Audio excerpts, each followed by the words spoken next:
वर्णिवेशरमणीय दर्शनम मंदहासरुचिराननाम्बुजं पूजितं सुरु नरोत्तमैर्मुदा धर्मनंदनमहं विचिन्ते। असतो मा षड्गमय तमसो मा ज्योतिर्गमय मृत्युर्मा अमृतं गमय। ओम शांति शांति शांति। अस्मद्गुरु समारंभां नाथ यामुन मध्यमां लक्ष्मी वल्लभ पर्यंतां वंदे गुरु परंपरा। આજની જ્ઞાન સભાની અંદર પધારનારા બધા જ ભગવત ભક્તોને વેદાંતાચાર્ય પુરાણ ઇતિહાસાચાર્ય અને ફિલોસોફી શાસ્ત્રી રાકેશભાઈના હિતપૂર્વક જય સ્વામિનારાયણ। ભક્તો, આજની આ જ્ઞાન સભાની અંદર આપણે બધા એક બહુ જ મહત્વના વિષયની ઉપર વાત શ્રવણ કરશું અને વિષય છે કે સત્યભામાએ દેવર્ષિ નારદને શ્રી કૃષ્ણનું દાન કર્યું અને રૂકમણીજીએ ભગવાનને છોડાવ્યા। આ વિષયની ઉપર થોડી વાત શ્રવણ કરશું। બધા જ શ્રોતાઓ ભગવાન શ્રી કૃષ્ણના જીવનનું આ ચરિત્ર જે છે એ એકાગ્ર મને કરીને શ્રવણ કરે અને એને આત્મસાત કરી લે। ભગવાન શ્રી કૃષ્ણની પ્રિય પત્રાણી સત્યભામાને હંમેશા એવો અહંકાર રહેતો હતો કે હું જ ભગવાન શ્રી કૃષ્ણની પ્રિય પત્રાણી છું અને મારા જેવો પાતિવ્રત્ય જે છે એ કોઈનું નથી। ભગવાન શ્રી કૃષ્ણથી આ વાત જે છે એ છાની ન રહી હતી, એટલે એઓએ સત્યભામાનો અહંકાર જે છે એ ઉતારવાનું નક્કી કર્યું અને એને માટે ભગવાન શ્રી કૃષ્ણએ એક લીલા રચી। એક સમયની વાત છે, દેવર્ષિ નારદ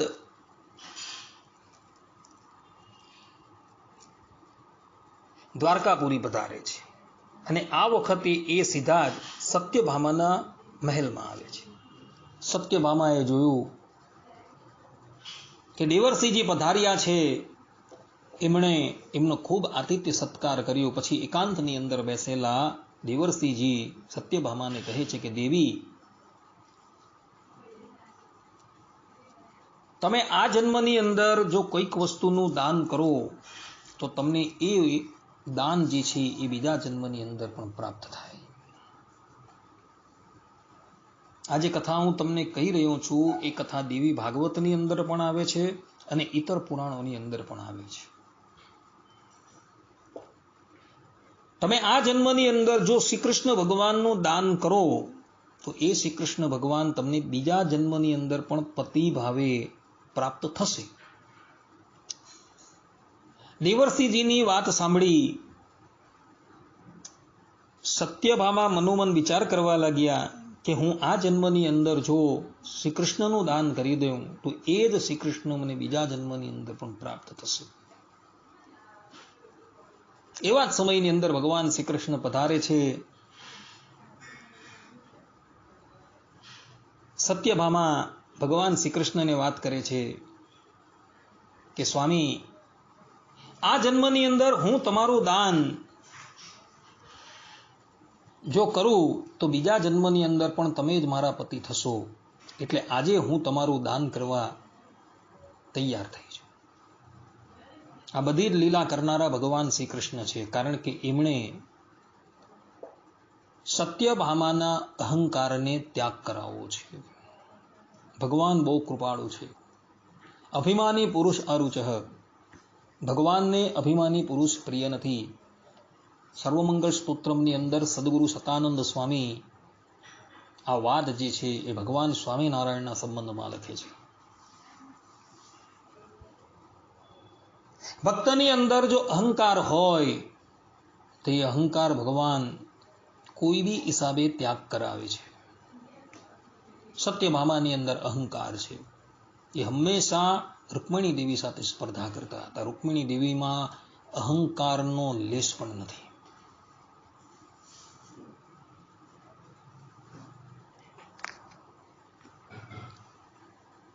સત્યભામા દેવર્ષિ નારદને કહે છે કે નારદજી, તમારાથી વધારે આ જગતની અંદર કોઈ જ પાત્ર છે નહીં,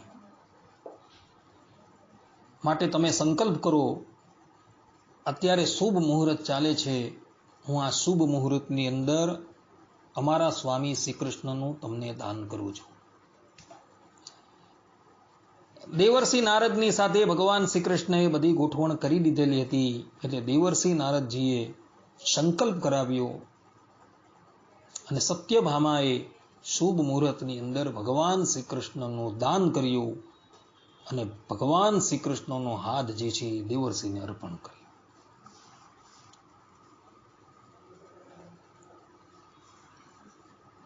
ભગવાન શ્રી કૃષ્ણ દાન થઈ ગયા છે એટલે હવે દેવર્ષિ નારદ ભગવાન શ્રી કૃષ્ણને લઈને જવા લાગ્યા અને ભગવાન શ્રી કૃષ્ણ પણ એની પછાડી પછાડી ચાલવા લાગ્યા. આ જોઈ સત્યભામા જે છે એ દોડતી દોડતી દેવર્ષિની પાસે આવે છે અને કહે છે, દેવર્ષિજી તમે અમને ક્યાં લઈ જાઓ છો? ત્યારે દેવર્ષિ કહે છે કે દેવી, તમે તમારા વરદ હસ્તે તો અમને દાન આપ્યું, તો હવે દાનમાં આપેલી વસ્તુ અમારા અધિકારની હોવાથી અમે એને લઈ જઈએ છીએ. દાનનો અર્થ જ એ થાય છે કે પોતાનો અધિકાર ત્યાગ કરીને એના પર અન્યનો અધિકાર જે છે એ સ્થાપન કરવો, એને જ દાન કહેવામાં આવે છે. સત્યભામા કહે કે તમે એમને લઈ જશો તો પછી અમે શું કરશું? નારદજી કહે તે એ તો તમારે દાનમાં આપતા પહેલા જ વિચારવાનું હતું. ત્યારબાદ સત્યભામા ભગવાન શ્રી કૃષ્ણની વિનંતી કરે છે, પરંતુ ભગવાન શ્રી કૃષ્ણ કહે છે, દેવી તમે તો અમને દાનમાં આપી દીધા, એટલે હવે અમે કંઈ ન કરી શકીએ.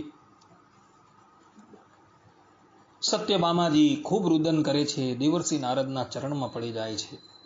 નારદજીને કહે છે, દેવર્ષિ કંઈક ઉપાય કરો, અમને અમારા સ્વામી પાછા આપો. દેવર્ષિ કહે કે એક શરતે હું તમને એ પાછા આપું. ભગવાન શ્રી કૃષ્ણના ભાર જેટલું જ સુવર્ણ જો તમે અમને પ્રદાન કરો તો અમે શ્રી કૃષ્ણને પરત કરી દઈએ.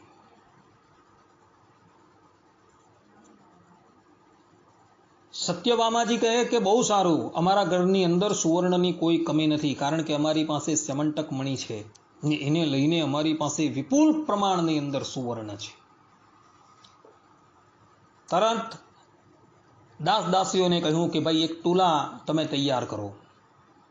તુલા તૈયાર થઈ ગઈ. એક પલળાની અંદર ભગવાન શ્રી કૃષ્ણને બિરાજમાન કર્યા અને બીજા પલળાની અંદર સત્યભામા પોતાના ઘરની અંદર જે સુવર્ણ હતું એ લાવી અને બધું મૂકવા માંડી.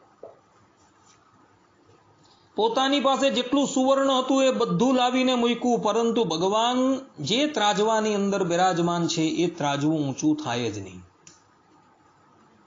એ નીચું ને નીચું જ રહે.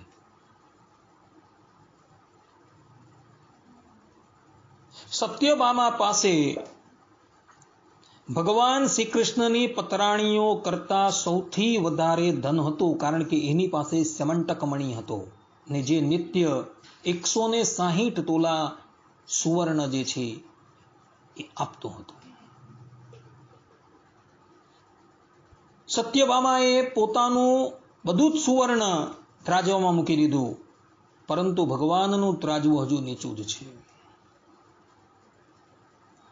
વાતની ખબર રૂકમણીજીને બાદ કરતા અન્ય રાણીઓને પણ પડી. બધી એ લોકો પણ ત્યાં આવી પોતાની પાસે જે સુવર્ણ હતું એ બધું જ સુવર્ણ એમણે સત્યભામાને અર્પણ કર્યું. સત્યભામાએ બધું જ સુવર્ણ એક પછી એક ત્રાજવામાં મૂકવામાં આવ્યું, પરંતુ ભગવાનનું ત્રાજવું જે છે એ ઊંચું થતું જ નથી. કેવી રીતના થાય? કારણ કે એ પરમાત્મા તો પ્રેમથી તોલાય છે.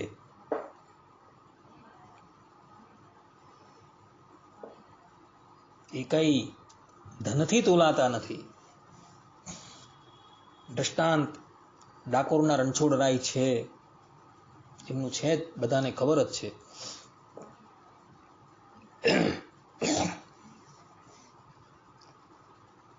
હવે શું કરવું? બધા વિચારમાં પડી ગયા છે. એવા જ સમયની અંદર સત્યભામા દોડતા દોડતા દોડતા રૂકમણી દેવીની પાસે આવ્યા, ચરણમાં પડ્યા કે જીજી જીજી, બહુ મોટી સમસ્યા આવીને ઊભી થઈ ગઈ છે.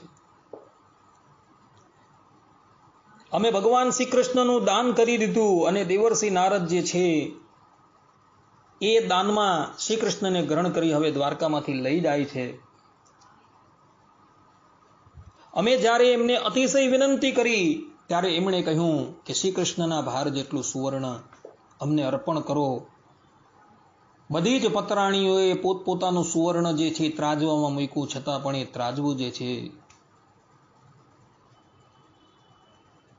એ ઊંચું થતું જ નથી. હવે આપ જ કઈ ઉપાય કરો. જગત જનની માતા લક્ષ્મીજીના અવતાર સમાન રૂકમણી દેવી ખૂબ દયાળુ છે. રૂકમણી દેવીનું એક નામ શ્રીજી પણ છે. જે પ્રમાણે ભગવાનનું એક નામ શ્રીજી છે તે જ પ્રમાણે રૂકમણી દેવીનું પણ એક નામ શ્રીજી છે. વિશિષ્ટાદ્વૈત મતના આદિ પ્રવર્તક છે એ રાય. આપણે બધા રામાનુજ સંપ્રદાય, સ્વામિનારાયણ સંપ્રદાય, રામાનંદી સંપ્રદાય બધા વિશિષ્ટાદ્વૈતીઓ છે. અને આપણા આદિ ગુરુ જે છે એ જગત જનની માતા લક્ષ્મીજી છે. કારણ કે શ્રીમદ નારાયણે સૌ પ્રથમ વિશિષ્ટાદ્વૈત મતનું જ્ઞાન માતા શ્રીને આપેલું હતું. અને એટલે જ માટે વિશિષ્ટાદ્વૈત મતને માનનારાઓનો સંપ્રદાય જે છે એ શ્રી સંપ્રદાય તરીકે ઓળખાય છે. સ્વામિનારાયણ સંપ્રદાય જે છે તેનું મૂળ પણ રામાનુજ સંપ્રદાય અર્થાત કે શ્રી સંપ્રદાય છે. આ વાતનો ખુલાસો શિક્ષાપત્રી અર્થદીપિકા ટીકાની અંદર 121ની ટીકાની અંદર સદગુરુ સતાનંદ સ્વામીએ કરેલો છે. ભગવતી શ્રી જે જગ્યાએ ભગવાન શ્રી કૃષ્ણ ત્રાજવાની અંદર બેઠેલા હતા ત્યાં પધાર્યા છે.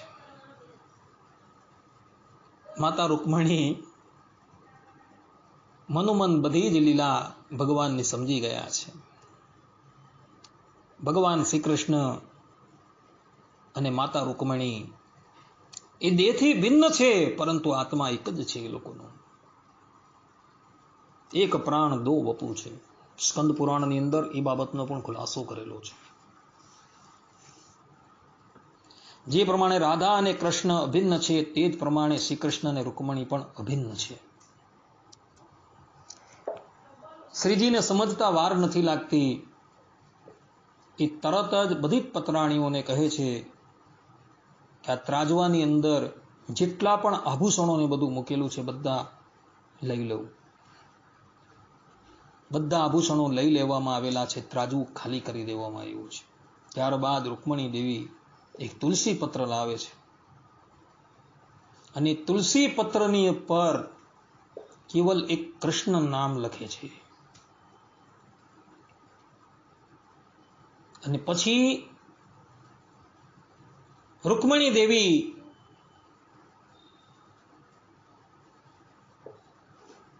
એ પાંદડાને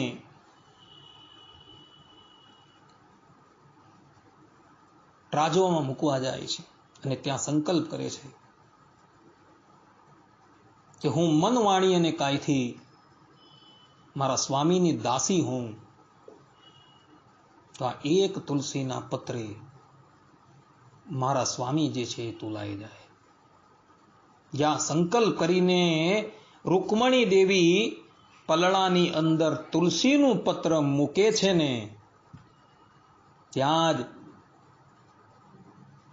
તુલસી મૂકેલું પલળું જે હતું એ નીચું થઈ ગયું અને ભગવાન શ્રી કૃષ્ણનું પલળું જે છે એ ઊંચું થઈ ગયું. કારણ કે ભગવાનનું નામ જે છે એ નામ એ નામી કરતા પણ સર્વોત્તમ છે. આ ભાવ છે.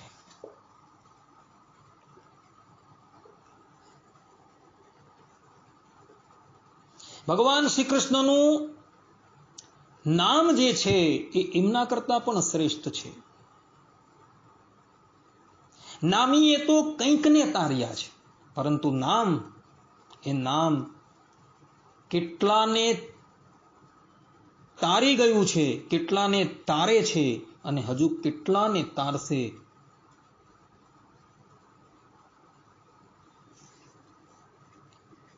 એનો કોઈ સરવાળો છે જ નહીં.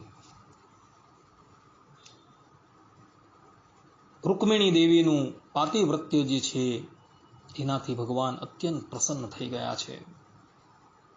એમની નામ નિષ્ઠાથી ભગવાન શ્રી કૃષ્ણ તોલાઈ ગયા છે. સત્યભામા જે છે રૂકમણી દેવીના ચરણમાં પડી જાય છે. બધું જ અભિમાન જે છે એ સમાપ્ત થઈ જાય છે.